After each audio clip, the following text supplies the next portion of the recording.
చంద్రబాబు నాయుడు గారి ఎమ్మెల్యేలు, చంద్రబాబు నాయుడు గారికి సంబంధించిన వాళ్ళంతా ఏ స్థాయిలోకి వెళ్ళిపోయినారంటే, నిన్న 20 పేపర్లో చూసిన కోడూరు ఎమ్మెల్యే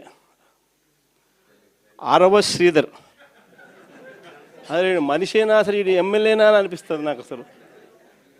అసలు ఈ అరవ శ్రీధర్ అనేవాడు ప్రభుత్వ ఉద్యోగి అయిన ఒక అమ్మాయిని భయపెట్టి, బెదిరించి, రేపు చేసి, హెరాస్ చేసి, స్వయంగా ఆ అమ్మాయి తనకు జరిగిన అన్యాయాన్ని కూడా ఏకంగా సాక్ష్యాలు, ఆధారాలతో సహా బయట పెట్టింది.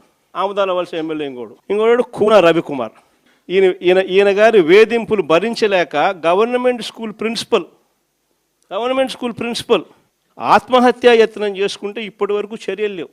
సతివీడు ఎమ్మెల్యే కోనేటి ఆదిమూలం ఒక మహిళను బలాత్కారం చేసిన చివరికి ఆ అధికారిని ఉపయోగించి ఆ కేసునే క్లోజ్ చేయించుకుంటారు. అసలు ఎంత దారుణంగా జరుగుతుందనంటే, ఇంకొకడు మంత్రి సంధ్యారాణి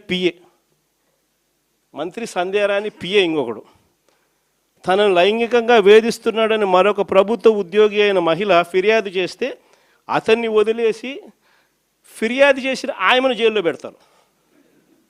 ఆయమ మీద కేసు. ఇంకోడు గుంటూరు ఈస్ట్ ఎమ్మెల్యే నజీర్ ఇంకోడు.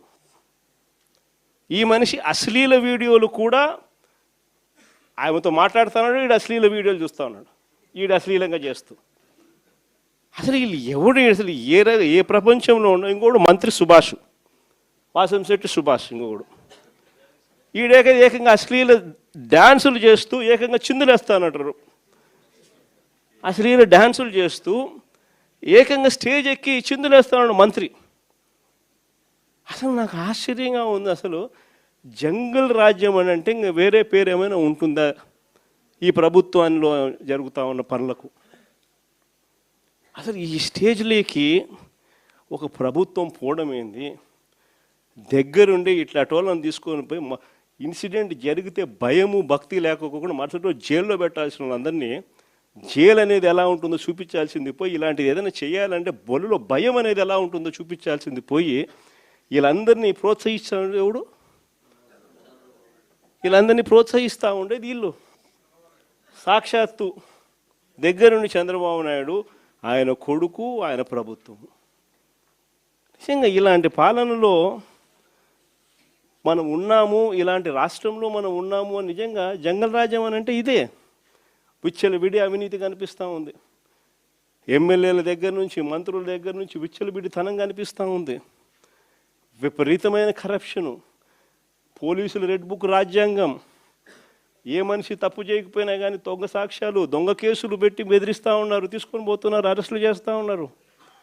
ఒకవైపున ఇవన్నీ, మరోవైపు చూస్తే ఎన్నికలప్పుడు చెప్పినటువన్నీ అబద్ధాలు, అన్నీ మోసాలు.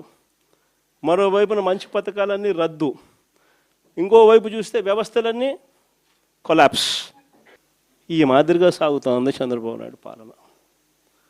ఇలాంటి దుర్మార్గమైన పాలన మధ్య వైఎస్ఆర్సీపీ కార్యకర్తలు ప్రజల తరపున నిలబడే ఒక గొప్ప యజ్ఞం చేస్తూ ఉన్నారని చెప్పి గర్వంగా చెప్తాను.